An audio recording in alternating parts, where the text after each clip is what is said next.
Hadratal muhtaramin wal muhtaramat ikhwanu billah. Alhamdulillahilladzi rafa'al mustafa manasibal insani wal busyra wa ja'ala israhu min makkata muqaddasi fi lailata wahidatin ayatal kubra. Wassalatu wassalamu ala asyrafil anbiya'i wal mursalin sayyidina wa maulana wa habibina wa syafi'ina wa ala alihi wa ashabihi wa sahabatihi ajma'in. Allahumma salli ala sayyidina Muhammadin salatan tuballighuna biha kullal maqsud. Ya Jawadu ya Ma'bud ya Rahimu ya Wadud birahmatika ya arhamar rahimin. Allahumma salli ala sayyidina Muhammadin tibbil qulubi wa dawaiha wa afiyatil abdani wa shifaiha wa nuril absari wa diyaiha wa ala alihi wa sahbihi wa sallim. Yang kami muliakan, kami ta'zimi Al-Mukarram Anda Guru Ki Haji Hasan Basri beserta seluruh sahabat dari Qori yang baru saja melantunkan ayat suci Al-Quran. Yang kami muliakan, kami ta'zimi ayahanda Bapak Profesor selaku Ketua Pembangunan, Ketua DKM ya, Masjid Jami'ul Ihsan Tondopoli, dan seluruh jajaran pengurus, para tokoh masyarakat, para tokoh agama, para alim, para masyayikh, para azatis, ibu-ibu dan seluruh hadirin yang insya Allah dirahmati dan dimuliakan oleh Allah Subhanahu wa ta'ala. Saya pakai bahasa Indonesia Pak Bu ya?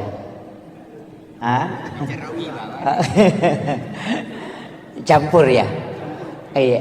Ada enggak bisa bahasa Bugis ya? Ada iya.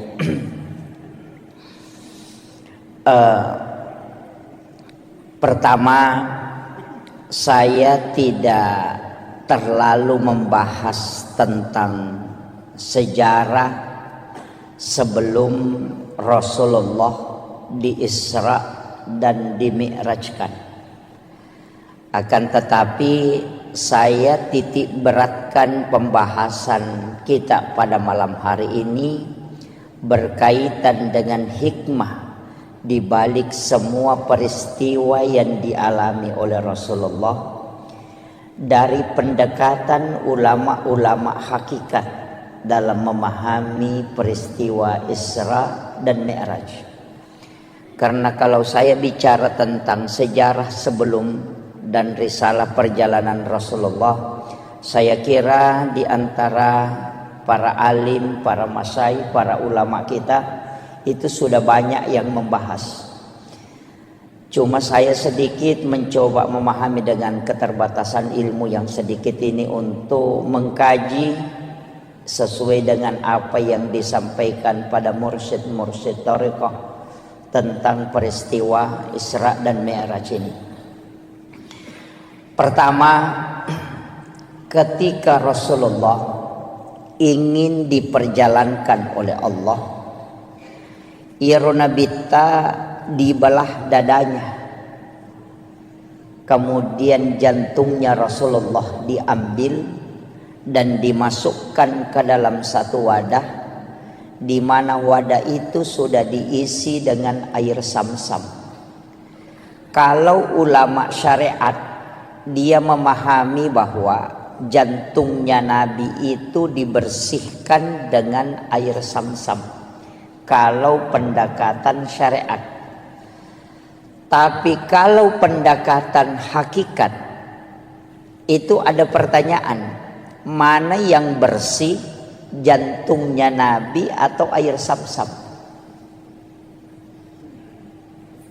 Itu kan dua hal. Nabi jantungnya itu adalah nur dan tidak mungkin ada kotorannya. Dia terjaga, makanya Nabi itu maksum. Sehingga ulama tariqah itu membalik makna mencuci. Jadi dia tidak mengatakan jantungnya Rasulullah dibersihkan, tapi dikatakan air Zamzam yang ingin diisi barakah sehingga diberi kesempatan menyentuh langsung kalbunya Rasulullah. Jadi situ ngena dek nama care paatinna nabitta, jantunna nabitta tidak kotor. Cuma dengan cara itu air Samsam bisa terisi barakah. Nasaba ia koi siges si bawa jantunna nabitta, maka air Samsam itu bisa menjadi obat. Itulah sehingga siapa yang meminum air Samsam itu bisa terobati. Itu kalau pendekatan hakikatnya. Kalau syariatnya dikatakan dibersihkan. Kalau ilmu hikmah dikatakan di-upgrade, bukan dibersihkan, tapi diisi dengan hikmah. Itulah hakikat wudu. Karena wudu itu tidak membersihkan, tapi dia mensucikan. Kemudian ada beberapa, hitungannya ada 22 itu. Kaidah yang selalu disandarkan ke Nabi kemudian dibalik. Termasuk Hajar Aswad itu sebenarnya semua jamaah haji dan umrah berlomba untuk menciumnya. Para ulama mengatakan sebenarnya kalau tarekah Hajar Aswad itu tidaklah mulia seandainya Nabi tidak pernah menciumnya. Dipastikan Hajar Aswad sampai hari ini degaga tau baui seandainya Nabi tidak menciumnya ketika dia telah selesai menunaikan tawaf. Jadi Hajar Aswad itu dimuliakan karena dia pernah dicium oleh Rasulullah.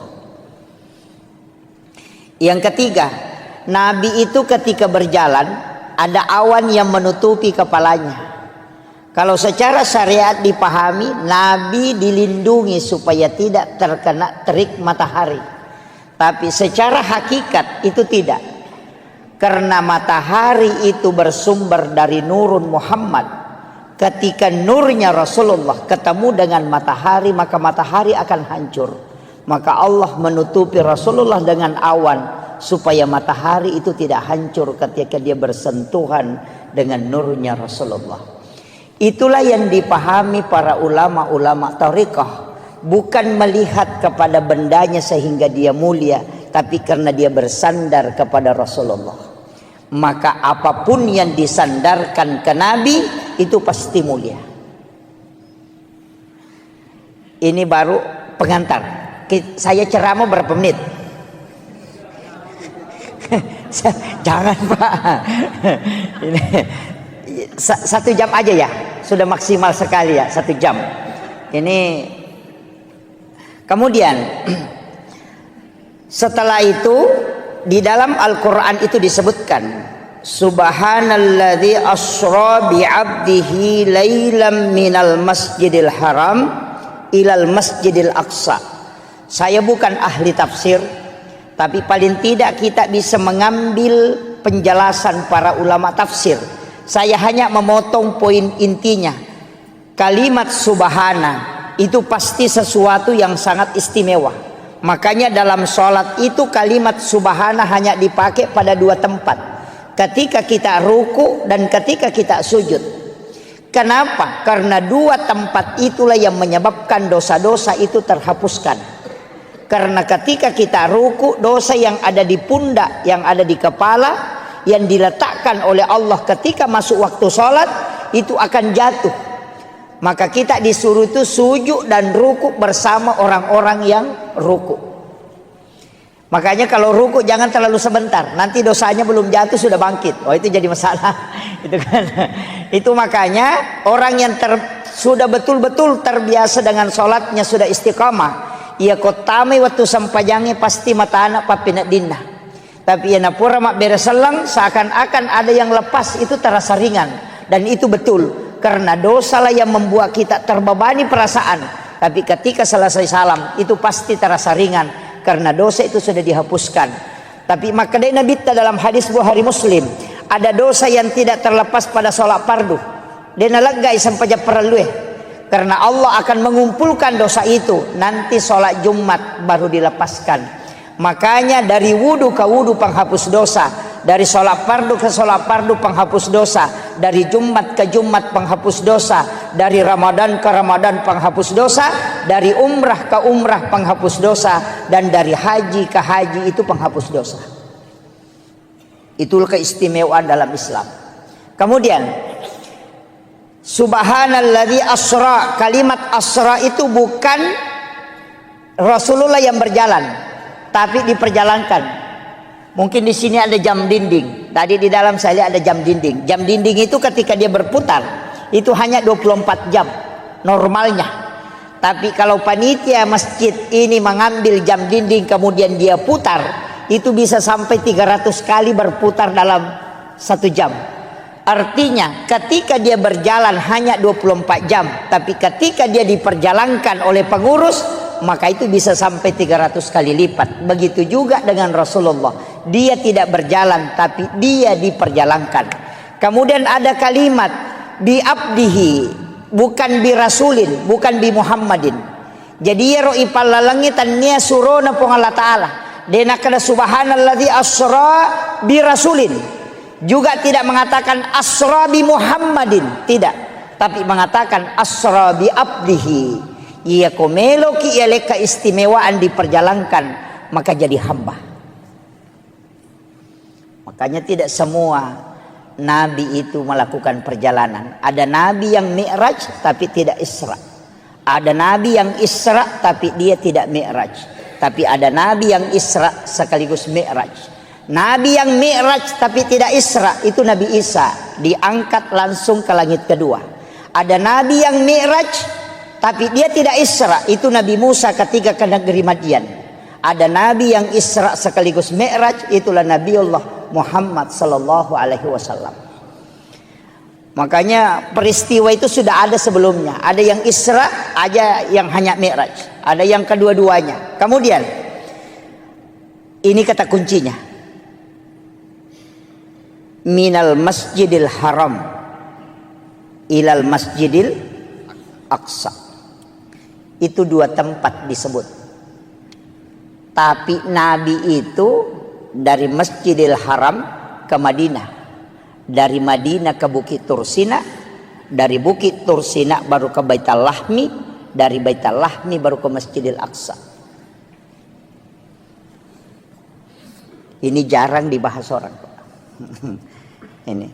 Jadi perjalanannya Rasulullah itu bukan dari Masjidil Haram ke Masjidil Aqsa, tidak. Dari Masjidil Haram ke Madinah. Di Madinah Nabi disuruh sholat oleh malaikat Jibril. Selesai sholat 2 rakaat, Rasulullah bertanya, tempat apa nih Jibril? Kenapa saya sholat di sini? Malaikat Jibril mengatakan, ini adalah Madinah Muhammad. Kalau engkau akan berhijrah di tempat ini. Kemudian setelah itu dibawa 1042,3 km dari Madinah ke Gunung Sinai, Bukit Tursina. Nabi disuruh sholat. Selesai sholat 2 rakaat di situ, Nabi bertanya, tempat apa nih Jibril? Kenapa saya mesti sholat di tempat ini? Malaikat Jibril mengatakan, disinilah Nabi Musa kalau ingin berbicara dengan Tuhannya. Wa kallamallahu Musa taklima. Itulah Gunung Sinai, Bukit Tursina. Dari situ kemudian dibawa ke sebelah selatan Masjidil Aqsa, 10,7 km ke sebelah selatan. Ada tempat di situ disebut dengan Baitul Lahmi atau Bethlehem. Nabi disuruh sholat. Selesai sholat 2 rakaat, Nabi bertanya, tempat apa ini Jibril? Kenapa saya mesti sholat di tempat ini? Malaikat Jibril mengatakan, ini adalah Baitul Lahmi. Disinilah Isa bin Maryam dilahirkan. Kemudian setelah itu dikembalikan, dimasukkan ke Masjidil Aqsa di Palestina. Kemudian di atas batulah itulah Nabi duduk. Apa sebenarnya hakikatnya Pak Bu? Kenapa ayat cuma menyebut 2 tempat, sedangkan Nabi pergi ke 5 tempat? Kenapa ayat tidak mengatakan minal masjidil haram ilal Madinah wa Bukit Tursina wa Baitul Lahmi wa Masjidil Aqsa? Itu pesan untuk kita, bahwa hikmah perjalanan mesti dari masjid ke masjid. Makanya Bapak Ibu misalnya mau ke Sidrap, kalau berangkat nanti sesudah misalnya sholat subuh, di sujud terakhir sholat subuh, niatkan memang untuk sholat duhur misalnya di Mangkoso atau di Parepare. Kita yakin bahwa jam sekian saya berangkat, saya dapat sholat duhur di Mangkoso. Jadi di sujud terakhir sholat subuh, niatkan memang untuk sholat duhur di Mangkoso. Ketika kita melakukan perjalanan, tiba-tiba di Maros kita kecelakaan kemudian meninggal, Allah itu cuma tanya malaikatnya dua hal. Hambaku dari mana dan mau kemana? Maka malaikat akan menjawab, dia dari masjid Todopoli sholat subuh, tapi dia mau pergi Mangkosok sholat duhur. Maka Allah mengatakan karena dia meninggalkan masjid dan menuju ke masjid, dia meninggalkan sholat untuk menuju ke sholat. Jangan engkau memeriksanya karena dia ahlul jannah. Itulah yang kata ulama orang Bugis, sempajat tepetuh. Yang kadang kita tidak pakai, Pak Bu. Mereka tahu kau melo melakukan perjalanan warung mina na pikiriki. Kenroki matu lepa manre. Ini jadi masalah. Makanya kalau di dalam tarekat salam itu tidak menutup salat, tapi dia menyambung dan melepas. Jadi salam ke kanan itu assalamualaikum warahmatullah itu tidak menutup salat, tapi menyambung memasukkan diri pada sholat berikutnya. Kemudian assalamualaikum warahmatullah baru kita lepaskan sholat setelahnya. Jadi ajak telah pesengi sampaja subuh kode patattamai sampaja loroy. Itulah sebenarnya ketika tidak lepas ini riasan tersambungnya sholat dengan sholat. Makanya ulama tarekat itu mengatakan niat sholat dan niat mau sholat itu berbeda. Ia niat sholat ada pada takbiratul ihram, sedangkan niat mau sholat itu ada pada salam atau sujud terakhir. Idi na tau rogila narik ko sampajat tami batarekeng paling tidak 5 menit mas sampajang.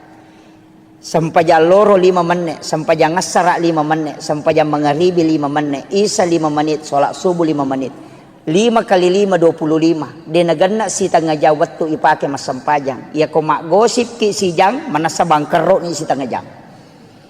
Tapi ketika kita menyambung, moloki pasae, namoloki kantoroe, namoloki kampus kita kemana saja tetap menuju ke sholat. Nasabak memang sampajang mapasi sumpus sampajang.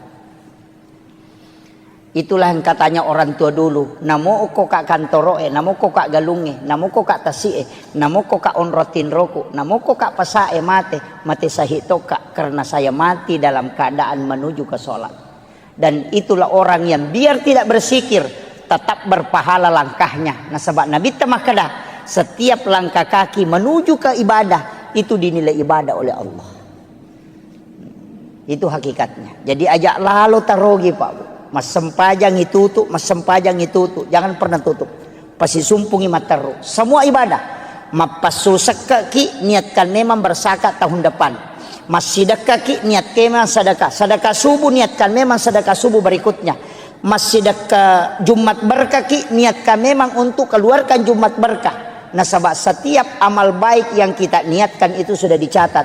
Ia naruh alasannya. Kenapa kita bisa kekal di dalam surga? Padahal umur kita terbatas karena niat melakukan kebaikan yang tidak pernah terputus dan itu menjadi ibadah selamanya. Itu kuncinya. Kemudian dari Masjidil Haram ke Masjidil Aqsa itu pesan. Kalau yang ditafsir itu mengatakan kenapa dari masjid ke masjid? Karena memang bangunan yang paling terakhir hancur itu adalah masjid. Kenapa malam hari? Karena sholat yang dikerjakan malam hari itu lebih banyak daripada sholat yang dikerjakan di siang hari.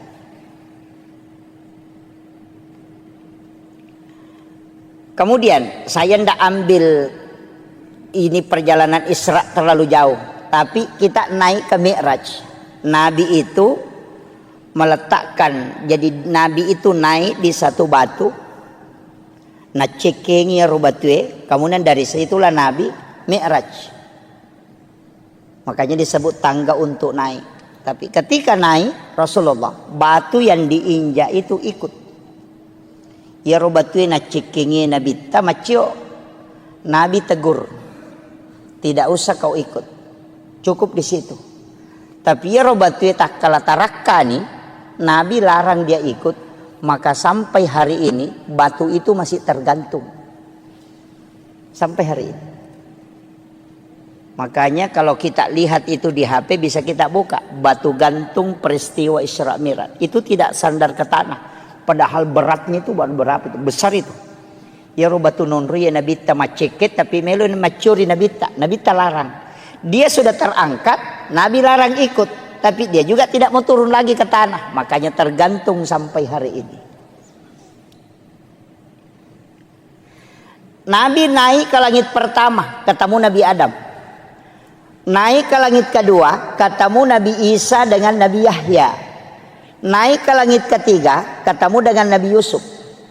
Terus naik ke langit berikutnya, ketemu dengan Nabi Idris, Nabi Harun, kemudian Nabi Yahya, kemudian ketemu Nabi Musa, kemudian Nabi Ibrahim. Banyak Nabi dan Rasul. Saya tidak mau bahas semua. Banyak Nabi dan Rasul. Tapi kenapa ini Nabi yang disuruh menjemput Rasulullah di langit-langit itu? Angka Nabi Daud, anak Nabi Yakub, banyak Nabi. Tapi kenapa Nabi Adam di langit pertama? Kemudian kenapa di langit kedua itu Nabi Yusuf dengan Nabi Yahya? Ini tiga Nabi ini lain. Nabi Adam tidak ada bapaknya, tidak ada ibunya. Nabi Isa tidak ada bapaknya. Nabi Yahya dia lahir dari ibu yang sudah menopause. Coba kalau kita kaji secara sederhananya, jadi iro Nabi Adam dega ambok na dega indok na. Walaupun dalam tafsir As-Sawi nanti itu ada mengatakan bapaknya Nabi Adam adalah tanah dan ibunya Nabi Adam adalah air. Karena Allah mengambil tanah yang keras, kemudian diberikan air, kemudian dicampur sehingga dia menjadi mengeras, dan dari situlah Nabi Adam ada. Sehingga dia katakan bapaknya adalah tanah dan ibunya adalah air. Itu kalau di tafsir As-Sawi. Nabi Adam ini pada hakikatnya tidak ada bapak, tidak ada ibu. Naik ke langit kedua, ketemu Nabi Isa dengan Nabi Yahya. Dua nabi yang hampir seumuran, tapi dakwanya beda. Kalau Nabi Isa masuk di kelab-kelab malam, kalau Nabi Yahya bersama dengan orang-orang soleh. Makanya kalau ada jamaah tabligh selalu pergi ke KPKP berdakwah, wah itu anggotanya Nabi Isa, Nabi Yahya itu. Gitu. Nabi, makanya kan ketika ditanya kenapa kau masuk di situ, dia bilang saya kan Nabi. Untuk memperbaiki sesuatu yang jelek, saya harus mencari orang-orang jelek supaya saya perbaiki, orang-orang bermaksiat supaya saya perbaiki. Makanya kalau ustaz hanya sama orang-orang beriman tidak ada gunanya itu. Karena sudah orang beriman dia temani, mestinya dia bersahabat dengan orang-orang yang tidak beriman supaya dia ajak ke kebaikan. Sama dokter, jangan berteman dengan orang sehat, tapi cari orang sakit supaya kau bisa obati. Begitu. Jadi itu alasannya. Makanya kalau ada ustaz selalu cari penjahat preman, tidak masalah, itu ada sanatnya itu. Tapi kalau ada ustaz tidak mau gabung dengan WTS, tidak mau gabung dengan peminum, ada juga sanatnya itu. Kenapa? Alasannya takut terpengaruhi. Itu karena mungkin imannya belum kuat. Itu makanya dalam agama itu masing-masing ada sanatnya. Kemudian Nabi Isa ini kan lahir dari Maryam. Maryam ini yang memelihara Nabi Zakaria. Nabi Zakaria punya anak, itulah Nabi Yahya. Kan gitu. Jadi Nabi Zakaria ini kan tidak punya anak, dia kagak anak. Istrinya sudah menopause, sudah berhenti haid. Dan Nabi Zakaria ini sudah tua. Karena dia yakin sudah tidak punya keturunan, maka dia mengambil kemanakannya. Itu anak gadis belia yang bernama Maryam, itulah ibunya Nabi Isa.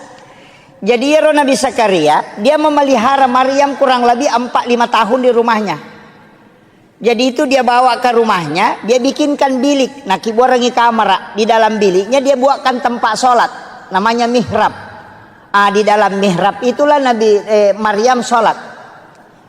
Ini saya kembalikan. Banyak orang yang mengatakan, bukan saya tidak sepakat, tapi perlu kita kaji. Di sini banyak para ahli, para ini. Saya yang kasih tahu.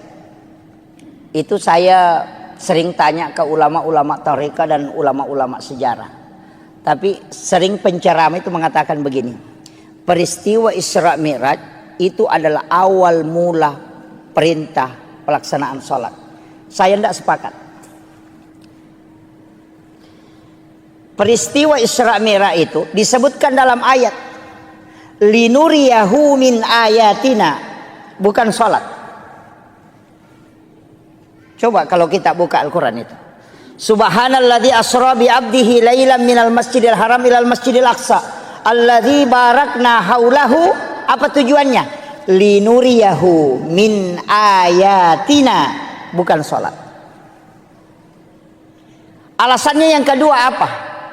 Karena perintah sholat itu sudah ada sebelum Nabi Isra Mi'raj. Karena di Madinah Nabi sholat, di Bukit Tursina Nabi sholat, Nabi juga sholat di Baitul Lahmi, Nabi juga sholat di Masjidil Aqsa. Bahkan di Masjidil Aqsa Nabi yang memimpin para Nabi dan Rasul. Rasulullah menjadi imam, semua Nabi itu menjadi makmumnya. Coba, berarti Nabi sudah sholat sebelum Isra Mi'raj. Kalau orang mengatakan Isra Mi'raj itu adalah perintah sholat, itu keliru.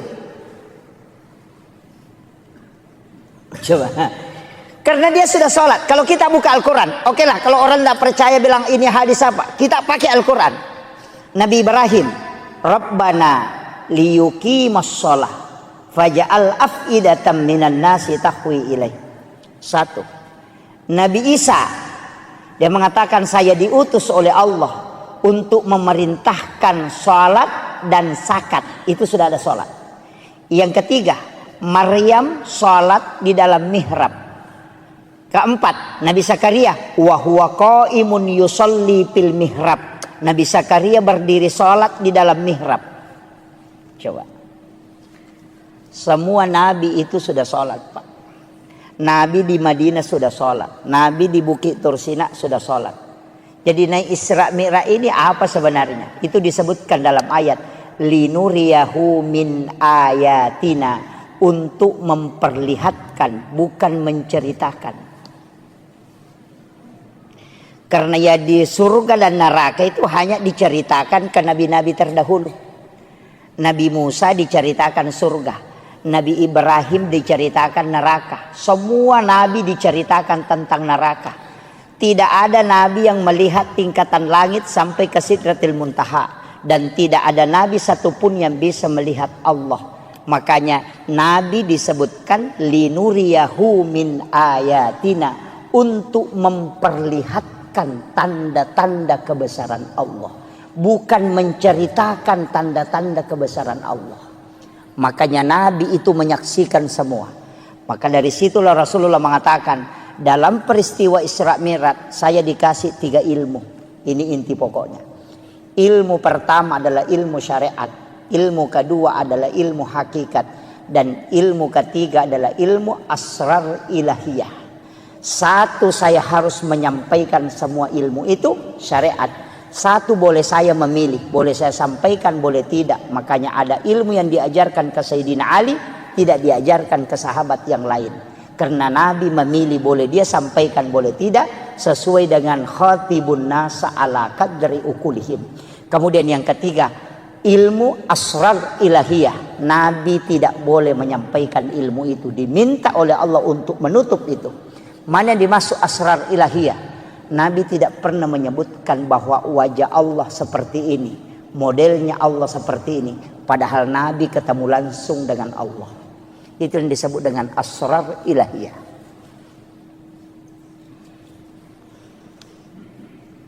Kemudian, wah ini sudah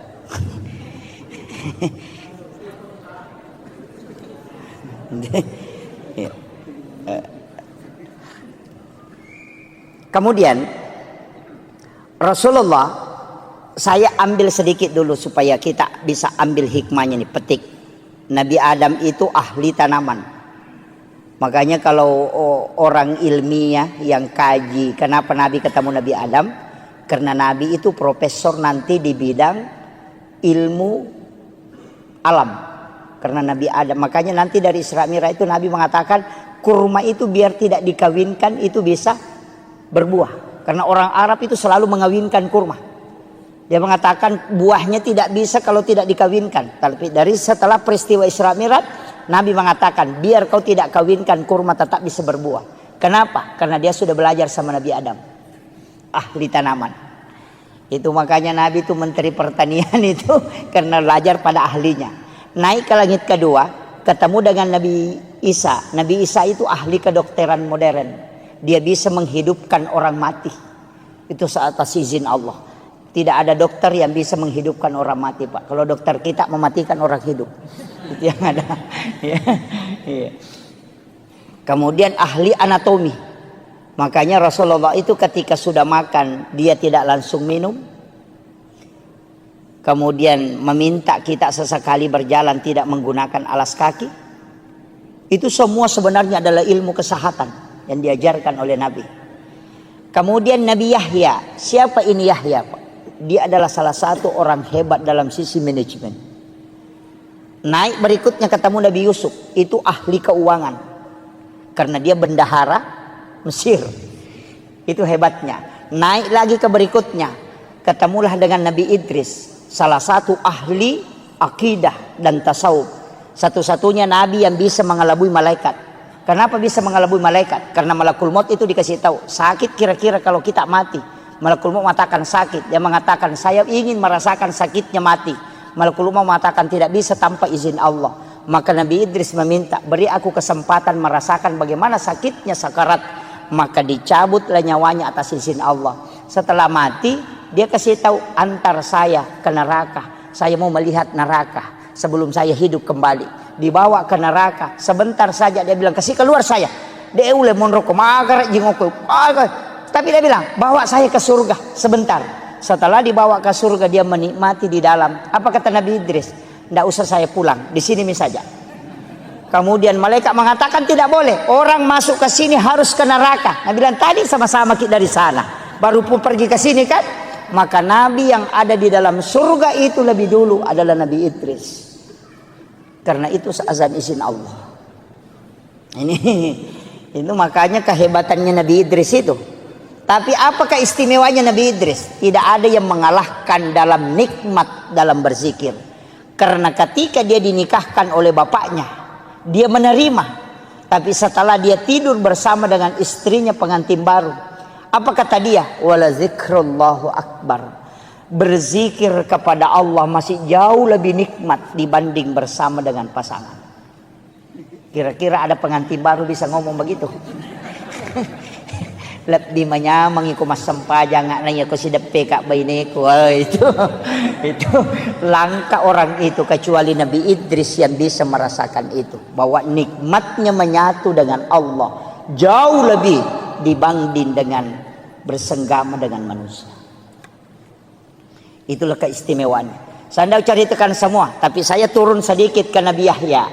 Nabi Yahya ini sebenarnya Nabi yang diminta-minta. Karena dan Nabi Zakaria kan sudah yakin, saya tidak mungkin punya keturunan, istri saya sudah berhenti haid. Tapi ketika dia mengambil Maryam, dia bawakan makanan karena kamarnya dikunci dari luar, tidak ada jendelanya. Makanya Bapak Ibu saya kasih tahu, kalau punya anak gadis, bikinkan kamar, jangan kasih jendela, supaya dia tidak lihat orang lalu lalang. Bikinkan saja lubang angin. Yang kedua, kuncinya kita yang pegang, jangan kasih kunci dia. Kunci dari luar pintunya supaya jangan keluar. Kalau kita punya anak gadis dikasih kunci motor, makanya kadang masuk angin. Ini jadi masalah. Makanya di dalam kamar itu dia tinggal, tapi dia bikinkan tempat sholat dengan 2 anak tangga. Itulah alasannya kenapa mihrab imam itu 2 lapis.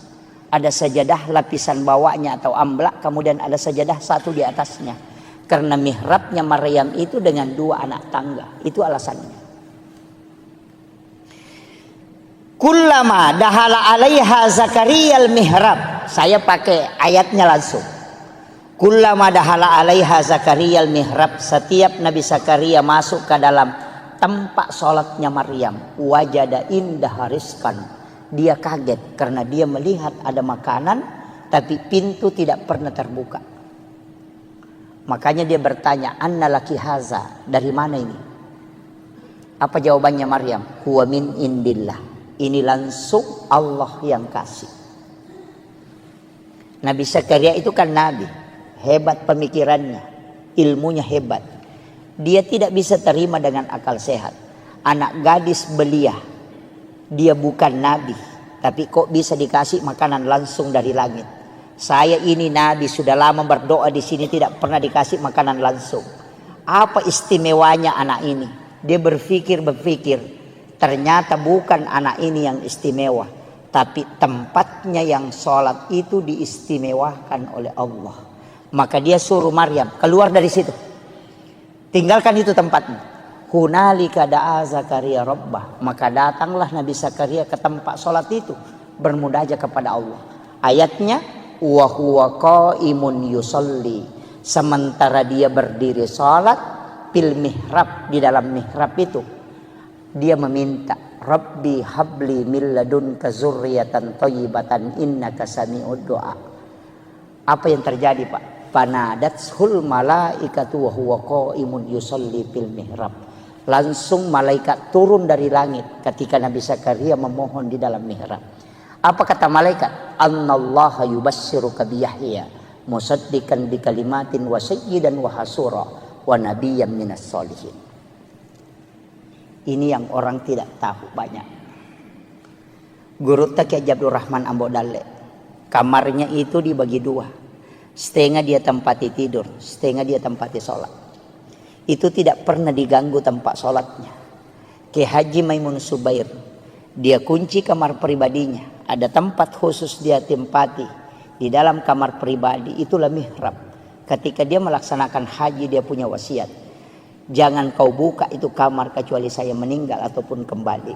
Semua ulama itu punya tempat khusus beribadah. Karena itu disebut mihrab. Karena itu perintah Al-Quran. Kita tidak. Kalau bukan di samping lemari, lari ke depan kulkas. Ada orang di kulkas, lari ke dekat kursi. Main orang di kursi, lari masuk ke kamar. Tidak ada tempat khusus kita buat untuk berdua-duaan dengan Allah. Tapi kita bangun WC sampai 30-40 juta hanya untuk buang kotoran. Tapi tempat beribadah kita tidak buat untuk khususiyah. Dari situlah kenapa doa itu susah mustajabah. Makanya saya sampaikan, bukan musola, Pak. Musola itu ditempati sholat berjamaah. Ada tamu datang ke rumah bisa dia masuk sholat. Tapi kalau mihrab tidak ada orang yang boleh masuk kecuali hanya pemilik mihrab. Maka mihrab itu di dalam kamar ukurannya seperti kuburan. Paling bagus menurut mursyid kami di tarekah, beli kain kapan. Kain kapan itu kau letakkan, baru kau tahan sudutnya supaya dia tidak bergerak. Karena mihrab itu tidak boleh bergerak.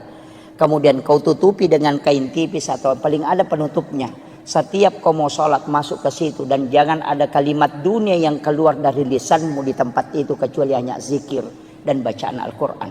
Ketika kau mampu istiqamah, maka dia itu akan tembus ke langit. Karena itulah tempat khusus yang kau buat untuk berkomunikasi dengan Allah.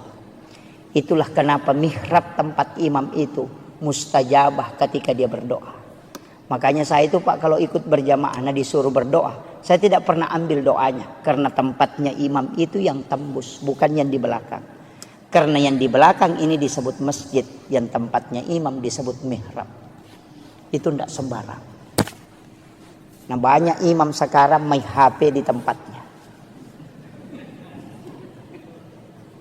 Itu penting, Pak. Jadi ada hal-hal itu sebenarnya, Pak, dalam agama kita anggap biasa, tapi itu luar biasa. Makanya Guru Kiai Abdul Rahman Ambo Dalle, ketika ada santrinya mau pulang, saya dapat cerita itu dari salah satu santri beliau. Kalau ada santrinya mau pulang, tidak ada transportnya, masuk ke Guru minta, puang, digaga tanpa otoku namanya Kak Rewa. Kada Guru tama nak kok kamar, coba lihat di bawah sajadah.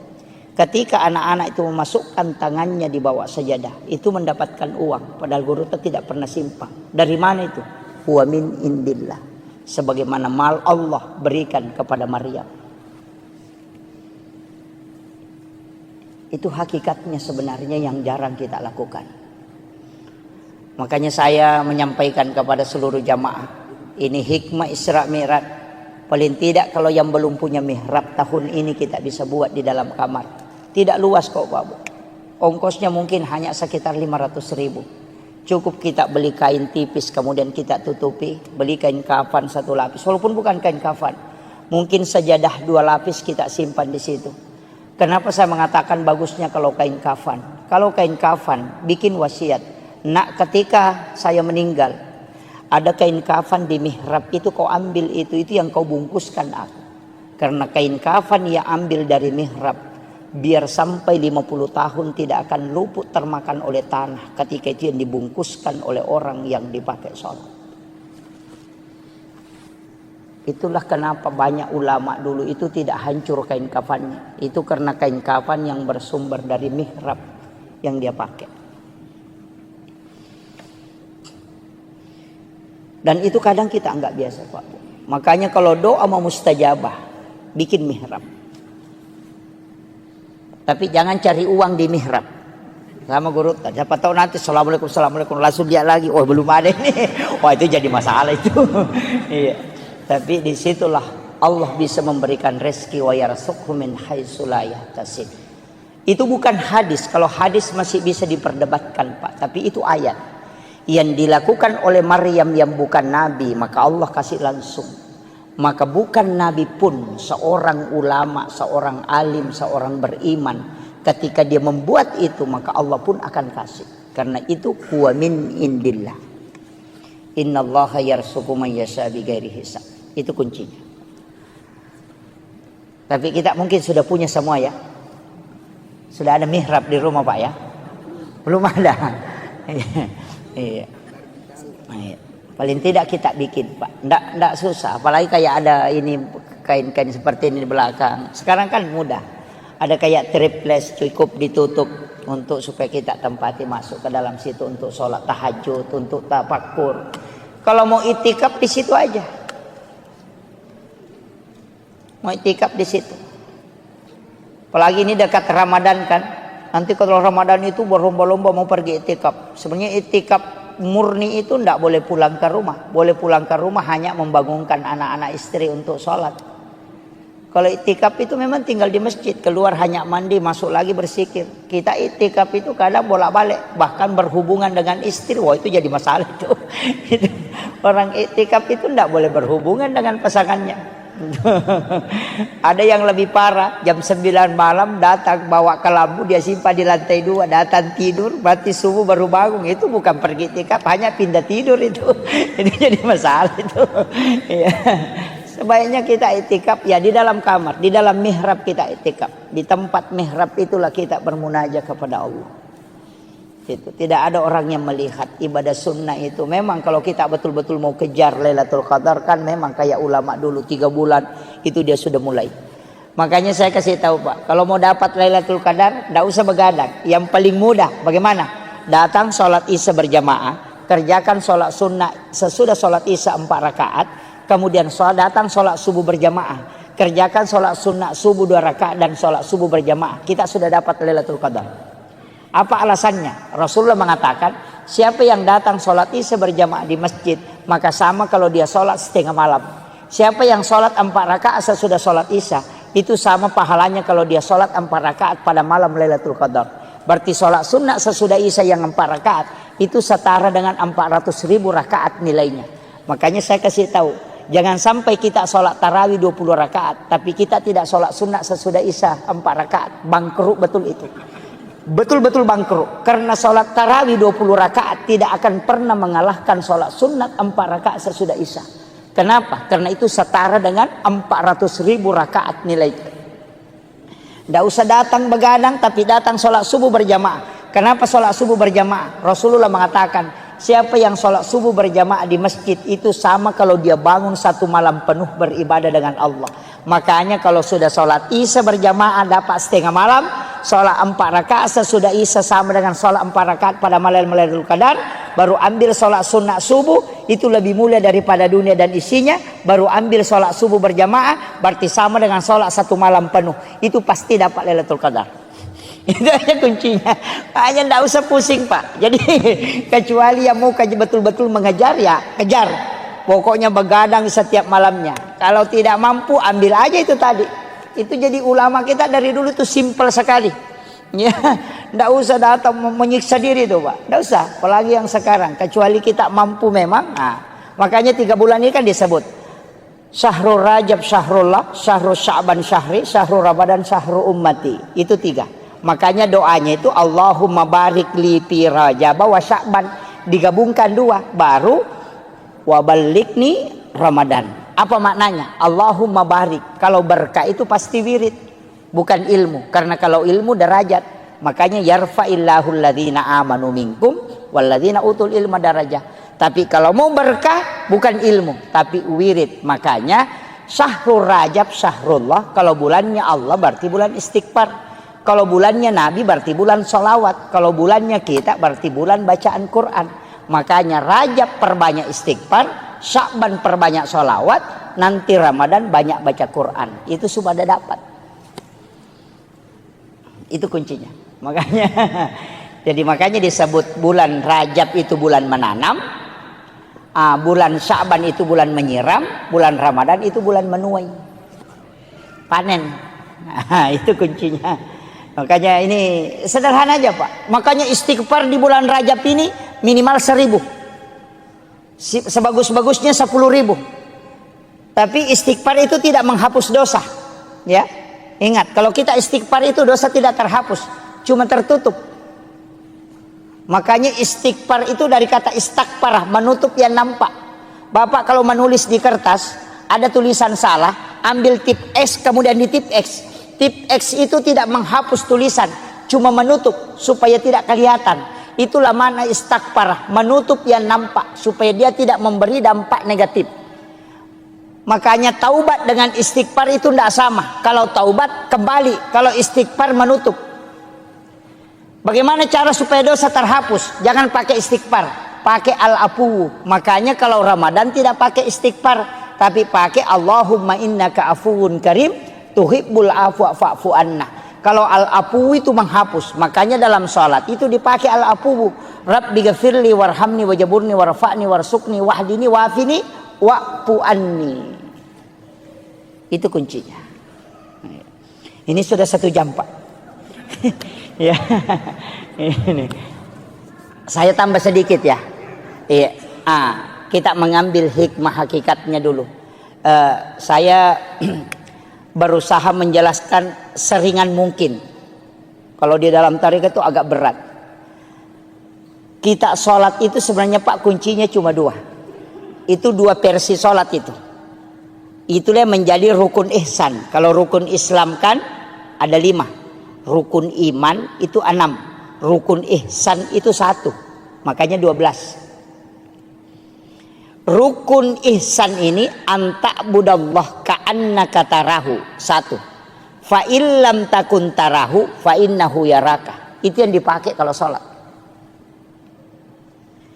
Jadi anta'budallah ka'annaka tarahu. Sampai puamu pada komitai. Itulah yang dipakai as-sholatu mi'rajul mu'minin. Biasa ki runtuk tau kata bere Pak cengan layase. Allahu akbar. Biasa begitu kan? Allahu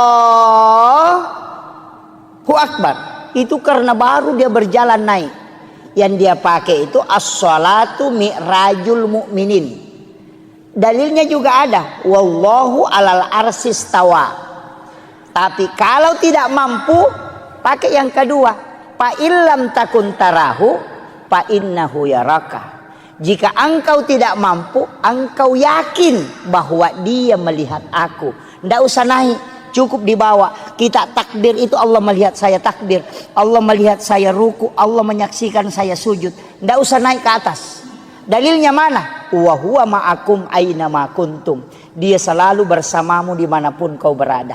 Wallahu akrabu min hablil warid. Allah itu lebih dekat daripada urat leher. Mana yang kita pakai? Ada yang naik Allahu akbar. Naik ke atas itu. Itu yang kadang goyang-goyang. Kalau ada anak-anak ribu, marah itu. Ini ribu-ribu kita tidak khusyuk. Padahal biar tidak ribu orang juga tidak khusyuk dia. Itu alasan saja itu. Itu kan. Makanya kalau tidak bisa naik, karena itu agak berat. Itu sholatnya para wali.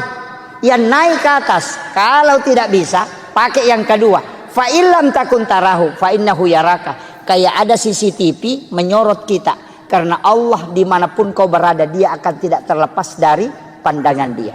Maka yakin saja Allah melihat saya ruku, Allah melihat saya sujud. Itu yang lebih tenang. Tidak usah capek-capek naik ke atas. Karena dua-duanya dibolehkan. Makanya disebut rukun ihsan. Nah, ini saya kira ini yang penting saya sampaikan Bapak-Ibu sekalian. Mudah-mudahan ada hikmah yang bisa kita petik. Tapi satu wasiat saya, jangan pernah tinggalkan sholat. Usahakan kerjakan Pak, sesibuk apapun sholat, seberat apapun sholat ki. Jangan ada alasan bilang tidak khusyuk tidak apa, tidak usah. Nah nisapung Allah Ta'ala tepat, tidak usah kita mengatakan harus begini nisap. Maka dah sekok minta tepat nala cundeke nala nama tu paling tepat. Makanya dalam tarikah itu mengatakan kalau saya sholat saya kafir, itu jangan dipahami secara syariat. Maka dia ku iya masampajak kaperek kak, berarti wangga iya aleku iya matoro itapakku. Tapi aku makadaka puang Allah Ta'ala masampajang ale nama toh, berarti saya tidak sombong karena saya sholat karena iman, dan yang memasukkan iman adalah Allah, dan yang memberi saya hidayah adalah Dia. Dia tu nak kada ale nama toh masampaja ya mato sampajang angkai nade de inangkah. Oh itu jadi masalah Pak. Banyak kan orang. Saya itu kuncinya sederhana. Ulama-ulama itu sudah mengatakan yang penting masampajak kau nak angkat istilah atau mata tariolo maka darut tu membalalin romo de kamu lolongan ko de bisa ngisana sampajangnya maka de guru takalisi denre podangi kana tanyaga pe palolong akong kana balang tu guru ta. Dan saya yakin pegang itu napa-napasa nga guru tahena itimbang makapai tan ritimbang anu de ya kong kamu jama angka itajang ya ko de kamu jama de itajang. Itu pesan na guru ta. Makanya lobani ma berjama Pak, makanya ma kutu ma berjama. Ya kutu masam paja jadi di desi pan rasa-rasa tongang. Ya ko dapat talumi itu talui paresah. Ya kutu ma berjama, angka pagatang. Ya ko matanri kahusyuan nero nagatang baraka. Ya tu ampai Pak pada mi sentere. Ya ko ka sentere 10 baterai na si basi di baterai na. Ya nama ate ya tu ci dia na tuo. Ya ko 10 baterai na nang ka baterai mate pon ritangai tuo mo pa ya tu. Makanya kong kapak berjamaah gimpe acil kak banyak ko tangana macu manamunya tuh. Maka itulah hikmahnya kenapa berjamaah itu sangat bagus karena dia mengikutkan semua. Jadi aja tak sampai jadi di, aja tak culi pokok nak cuki. Tapi memang tempat yang paling bagus itu imam. Setelah imam yang di belakang imam 1 orang, baru sebelah kanan 3, sebelah kiri 3. Makanya 7 orang itu. Itu yang paling istimewa Pak. Tapi aja tabarani lah korokode gatapu. Salah kami imam ini kami tolak.